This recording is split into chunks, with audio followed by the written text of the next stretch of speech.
warahmatullahi wabarakatuh. Bertemu lagi dengan saya Sari Citra Pertiwi di acara Ngeteh ngebahas tentang hukum.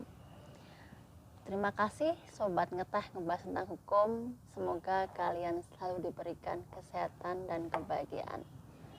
Kali ini kami ingin membahas dengan tema bagaimana cara membatalkan penetapan status tersangka.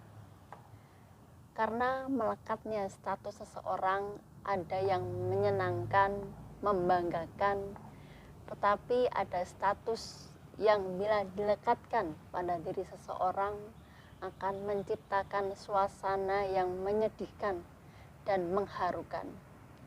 Status yang menyedihkan dan mengharukan tersebut adalah tersangka. Sebuah status yang tidak diinginkan setiap orang. Tetapi ketika memang tidak bisa dihindari, apakah ada solusinya? Untuk itu, pilihan tema kita saat ini adalah bagaimana cara membatalkan penetapan status tersangka. Iya, Mbak Citra, kita ketemu lagi dalam acara Ngeteh ngebahas tentang hukum, yang mana dalam bulan Ramadan kali ini kita tetap semangat ya Mbak Citra untuk menyampaikan informasi-informasi tentang permasalahan-permasalahan hukum yang kadang terjadi di masyarakat. Tentunya kita harapkan bahwa informasi ini bisa bermanfaat bagi masyarakat pada umumnya, tak terkecuali kepada Sobat Ngeteh ngebahas tentang hukum, begitu Mbak Citra. Nah, kegiatan Ngeteh kali ini setelah kami ada kegiatan di Balikpapan, Kalimantan Timur, dan sempat mampir di Pasar Impres Kebun Sayur Balikpapan, yang mana pasar tersebut menyediakan aneka souvenir, kerajinan tradisional, ataupun cenderamata yang lain, misalkan kaos. Dan di sana, di pasar Impres Kebun Sayur tersebut, kita juga bisa membeli aneka batu, mulai dari batu akik sampai dengan batu mulia, yaitu berlian. Bagaimana tentang harga? Bisa ditawar. Kemudian ketika di bulan Ramadan ini kami juga menyempatkan diri untuk berbuka di warung Jogja Istimewa di Balikpapan. Kalau ada orang Solo dan Jogja yang mungkin kangen dengan gudeg, bisa menyempatkan diri makan di warung Jogja Istimewa di Balikpapan tersebut. Menurut saya rasanya juga cukup lumayan. Makanannya pun juga cukup variatif. Bahkan di bulan Ramadan kali ini, warung tersebut juga menyediakan makanan pembuka yang gratis. Sajiannya bisa berbeda dari hari ke hari. Oke, nah sekarang tadi kita berikan sedikit pengantar agar masyarakat juga bisa mengetahui bagaimana yang ada di kota Balikpapan. Maka kita sekarang sudah masuk di pengantar acara kita, yaitu terkait dengan bagaimana cara membatalkan status tersangka. Sobat Ngeteh ngebahas tentang hukum, kita akan memberikan pengantar ataupun pendahuluan terlebih dahulu. Seseorang ketika ditetapkan statusnya menjadi tersangka, bisa dipastikan akan menimbulkan ketidaknyamanan dan kegundahan dalam hati maupun pikiran. Itu versi dari orang yang sudah ditetapkan statusnya sebagai tersangka. Namun oleh polisi, penetapan tersangka merupakan suatu hal yang wajar atau biasa-biasa saja. Mengapa? Tentunya telah melakukan standar prosedur yang sudah dilakukan oleh versi mereka. Tindakan kepolisian dalam melakukan penyelidikan maupun penyidikan sebenarnya sudah diatur dalam KUHP maupun peraturan lainnya. Misalnya Perkapolri atau yang sering kita dengar dengan Perkap. Dalam pelaksanaannya terkadang ditemukan tindakan unprosedural atau bahkan melanggar HAM. Padahal sebagai aparat penegak hukum seharusnya taat dan patuh pada undang-undang maupun peraturan lainnya. Pra-peradilan menjadi salah satu mekanisme kontrol terhadap kemungkinan tindakan sewenang-wenang dari penyidik atau penuntut umum dalam melakukan tindakan tersebut. Berdasarkan pada nilai itulah penyidik atau penuntut umum dalam melakukan tindakan penetapan tersangka, penangkapan, penggeledahan, penyitaan, penahanan, dan penuntutan agar lebih mengedepankan asas dan prinsip kehati-hatian dalam menetapkan seseorang menjadi tersangka. Pra-peradilan semakin menjadi salah satu tumpuan para pencari keadilan ketika di bulan Februari 2015 Majelis Hakim Pengadilan Negeri Jakarta Selatan mengabulkan permohonan pra-peradilan Budi Gunawan.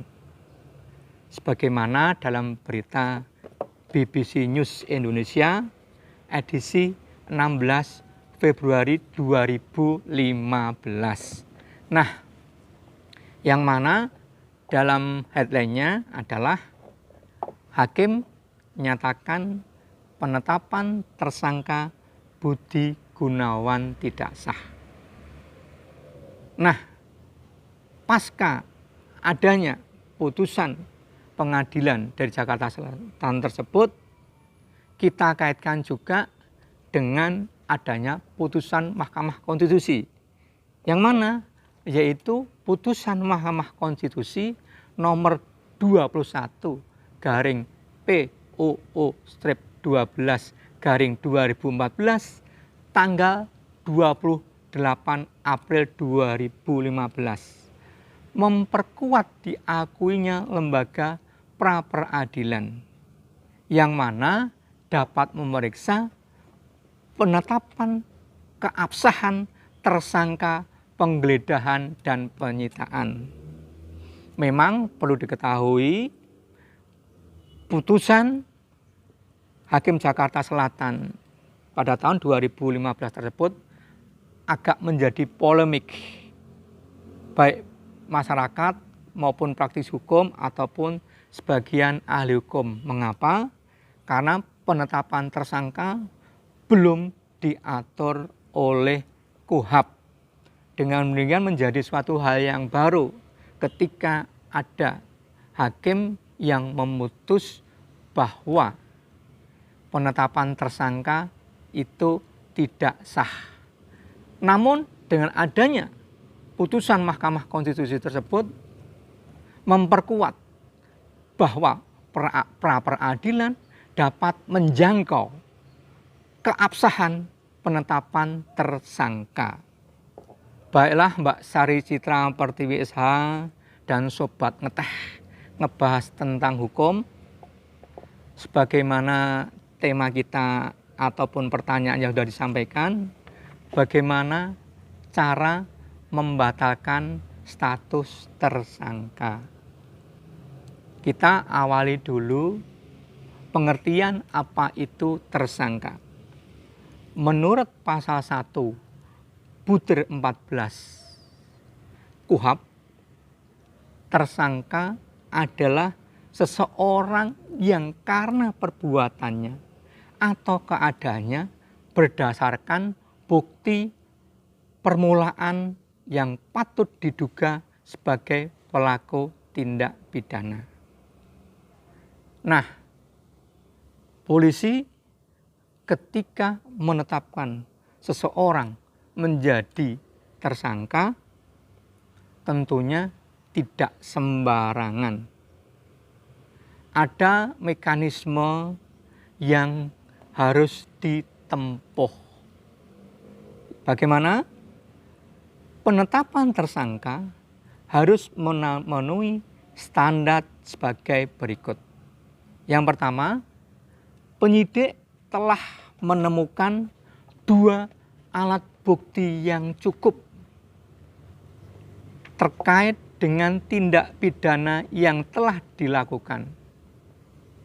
Selain itu, tentu sebelum ditetapkan menjadi tersangka harus juga diperiksa sebagai saksi terlebih dahulu.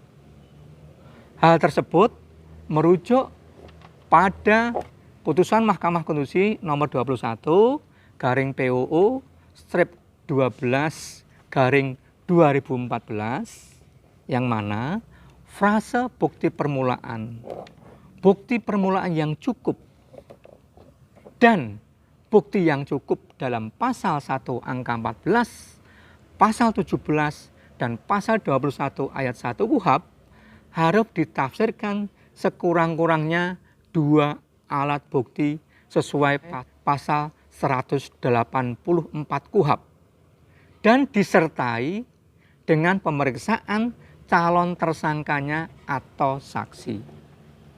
Jadi yang pertama tadi harus dipenuhi 2 alat bukti yang cukup dan diperiksa terlebih dahulu sebagai saksi. Kemudian yang kedua, penyidik telah melakukan gelar perkara. Yang ketiga, penyidik telah menerbitkan surat penetapan status tersangka. Apabila standar prosedur tersebut tidak ada, atau setidaknya ada satu hal yang tidak ada di antara tadi, diperiksa tersangka harus sebelumnya sebagai saksi terlebih dahulu, adanya 2 alat bukti yang cukup, adanya gelar perkara, dan juga adanya penetapan status tersangka, itu ada surat penetapannya. Misalkan ada salah satu dari itu tidak ada, maka langkah untuk membatalkan status tersangka yaitu dengan melakukan gugatan pra-peradilan ke pengadilan negeri, di mana kesatuan kepolisian tersebut berdomisili. Misalkan kejadiannya di Solo, maka permohonan gugatan pra-peradilan itu berada juga di wilayah Pengadilan Negeri Solo. Proses sidangnya pun cepat. Mengapa? Karena 7 hari terhitung pra-peradilan diperiksa harus diputus. Jangan lupa untuk mengajukan permohonan pra-peradilan kita juga harus melengkapi data atau dokumen. Adanya surat penangkapan, surat penahanan, atau surat penetapan tersangka. Itu harus kita miliki apabila ingin mengajukan gugatan pra-peradilan. Oke, Sobat Ngeteh, ngebahas tentang hukum, informasi dari kami terkait dengan bagaimana cara membatalkan status tersangka. Salah satunya yaitu dengan melakukan permohonan pra-peradilan untuk menguji apakah tindakan penyidik sudah benar dan tepat sesuai dengan peraturan yang berlaku atau tidak. Pra peradilan merupakan salah satu sarana yang legal dan telah disediakan oleh negara. Untuk itu, sikapilah secara arif dan bijaksana dalam menghadapi upaya pra peradilan oleh tersangka atau keluarganya. Demikian pula kepada pencari keadilan, jangan pernah lelah untuk meraihnya. Jangan takut untuk dibenci dan dicaci. Fiat justitia ruat caelum, yang artinya hendaklah keadilan ditegakkan walaupun langit akan runtuh.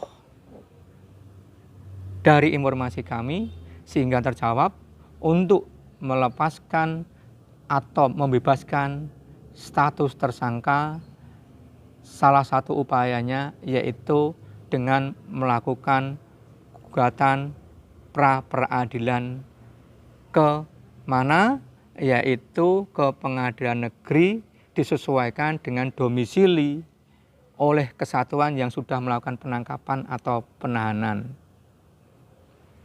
Demikian informasi dari kami, semoga bermanfaat bagi masyarakat semuanya, tak terkecuali bagi Sobat Ngeteh ngebahas tentang hukum. Demikian kupas tuntas terkait dengan tema kita hari ini, bagaimana cara membatalkan status tersangka. Semoga informasi tersebut dapat menambah wawasan dan bermanfaat bagi Sobat Ngeteh ngebahas tentang hukum. Sebelum kami tutup acara hari ini, kami akan menyampaikan kalimat sebagai berikut. Sesungguhnya Allah tidak akan merubah keadaan suatu kaum sehingga mereka merubah keadaan yang ada pada diri mereka sendiri. Dan apabila Allah menghendaki keburukan suatu kaum, maka tak ada yang dapat menolaknya.